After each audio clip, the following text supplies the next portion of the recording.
What's going on, guys? CardMechanic here, and today I'm going to be teaching you a card trick that can be done with a small packet of cards. Let's do it.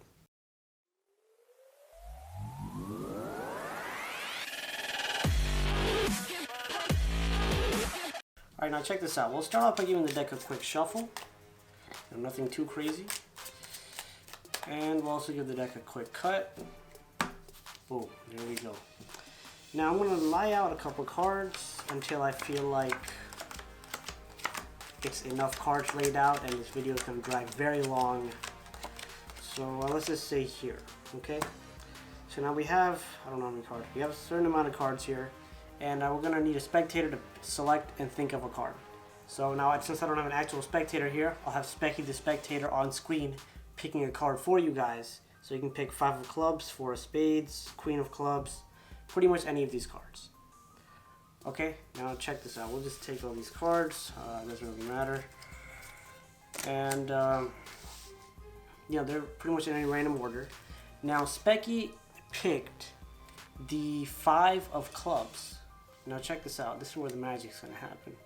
I'm going to hand this packet of cards over to Specky. Now, of course, Specky's not actually here, so we're just going to pretend my hands are his hands. So here we go. We're going to count off. We're going to count to, or spell, the 5 of clubs. So here we go. F-I-V-E-O-F-C-L-U-B-S.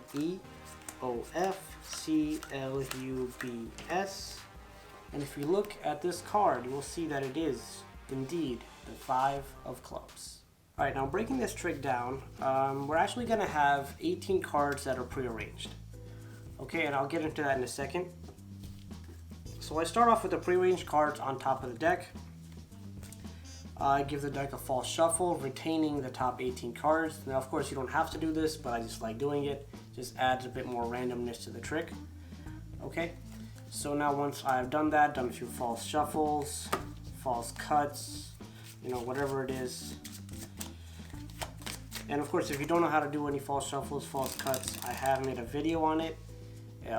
Several videos on them, so I'll put that in the description and possibly on the screen. So now once I've done that, I'm going to start laying out 18 cards. Now these 18 cards are the prearranged cards that are on top of the deck. So let me actually show you what the cards are first, and pretty much get a little bit into the explanation of how this works. Okay, so like I said before, there are 18 cards split into 3 groups, and you're going to have to memorize, I guess, the general theme of each group. So the first group is all odds, the second group is all evens, and the third group is all 10 and up. Okay, that's pretty much it. It's fairly easy to remember. Odd, even, ages 10 and up. Okay, so fairly easy to remember. And I'm not going to read out everything for you. I'll put this down in the description below so you can take a look at it anytime and, you know, set it up as it's supposed to be set up. So we have all these cards, right? So if the spectator, so when you're laying the cards out for the spectator, if the spectator picks an odd number, you know it's going to be in the first group. If they pick an even number, you know it's going to be in the second group. Or if they pick 10 and up, then you know it's going to be in the third group. Okay, so now the way these cards are arranged, face down, this packet's on top, then the odd packet on top, even packet in the center, and the 10 and up packet on bottom. Okay, now first thing you're going to do is spread out the cards face up. Yeah, spread out the cards face up. So I just go spread out the cards face up. Now when I'm doing it from the deck, right, let's just say we're not doing this as a small packet trick. If you're doing it from the deck, I just keep on going and be like, you know what, I think that should be enough cards. So now you tell the spectator to think of one card once all the cards are spread out. So now of course they're not going to tell you what card they thought of. You're going to have to, actually it doesn't really matter until the end. So they're going to pick either odds, evens, or 10 and up. Alright, so let's say they pick a card.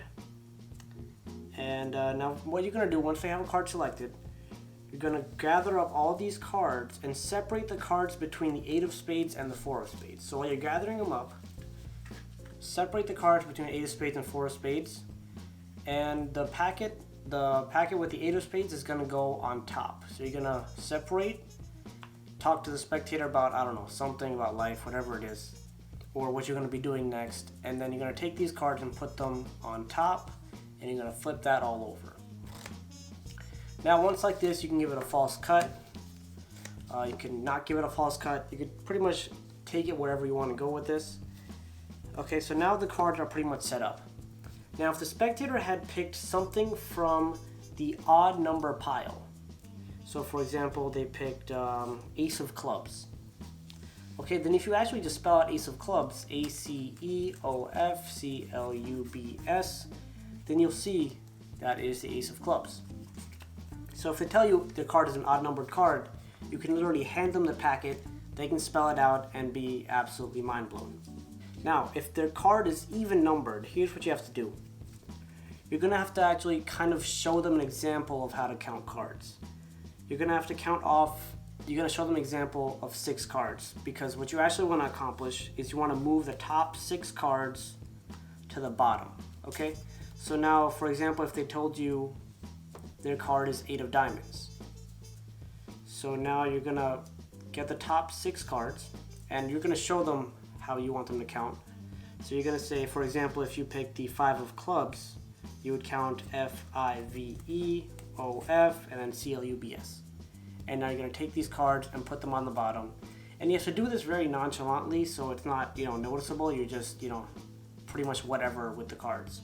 Okay, so you move those 6 cards to the bottom, and now if the spectator's card is 8 of diamonds, they count off EIGHTOFDIAMONDS, and there it is, the 8 of diamonds.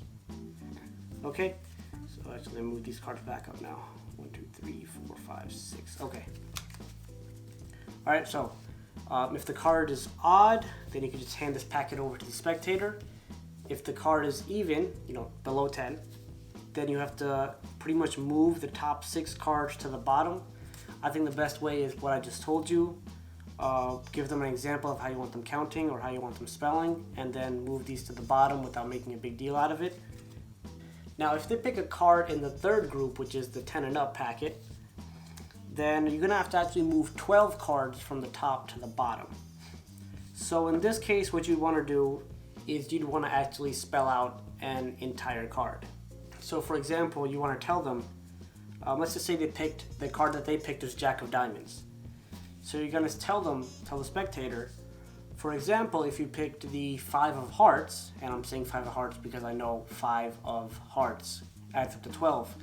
So you tell the spectator, for example, if you pick the 5 of hearts, it would be FIVEOFHEARTS. And then you ask them, do you understand what I'm saying, or do you understand how it's done? They're going to say yes. You're going to take these cards, put them on the bottom. Again, be very non-obvious about. I don't know how to explain it. Just be very nonchalant. Just be like, okay, well, that's what it is. Any questions? No. Okay, here you go. Spell out your card. So now they spell out their card. Put it in the 3rd pile. Jack of Diamonds. JACKOFDIAMONDS, and there it is, the Jack of Diamonds. Now, of course, I'd prefer having this spell out like this, JACKOFDIAMONDS, and then looking, but it's whatever you like better. So, yeah, I think this is a really cool card trick because you can pretty much everything's going on in the spectator's hands, and there's not really a whole lot that you're controlling aside from, what these cards are. And the spectator's pretty much going to think they have a completely free choice of whatever card they pick, because they actually do have a free choice, and they can even spell out freely. So it's a very effective card trick. Of course, it requires a bit of setup, and you have to know a little bit on how to control the cards if you're using the entire deck. But yeah, I think it's really worth it. Alright, so that's it for this trick. So that pretty much wraps up this video. I hope you guys enjoyed it, and as always, thank you so much for watching. Make sure to check out my social media links down in the description below for all my status updates, and I will see you in my next video. Welcome to the end screen. If you liked the video, make sure to hit that like button, leave a comment down below, and subscribe, because subscribing is good. Thanks for watching.